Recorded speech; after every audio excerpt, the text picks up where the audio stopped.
விண்வெளி செய்திக்காக உங்கள் சரஸ்வதி சுப்பிரமணியம். நாட்டின் ஒற்றுமையை சீர்குலைக்கும் வகையில் சமூக வலைத்தளத்தில் வெளிப்படையாக சர்ச்சையான கருத்துக்களை வெளிப்படுத்தி வரும் ஜம்ரி வினோத் மற்றும் சந்திரா என்ற இருவர் மீது போலீஸ் நடவடிக்கை எடுக்க வேண்டும்.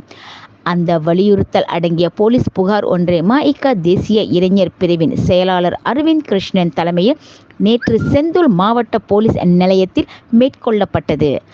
நாட்டின் ஒற்றுமைக்கு அச்சுறுத்தல் தரும் தரப்பினர் அது யாராக இருந்தாலும் அவர்கள் கண்காணிக்கப்பட்டு அவர்கள் மீது சட்டப்படி நடவடிக்கை எடுக்க வேண்டும் என அரவிந்த் தெரிவித்தார். 3 ஆர்சட் பிரிவின் கீழ் இவர்கள் விசாரிக்கப்பட வேண்டும் என தெரிவித்த அரவிந்த் போலீஸ் விரைந்து நடவடிக்கை எடுக்க வேண்டும் எனவும் கேட்டுக்கொண்டார்.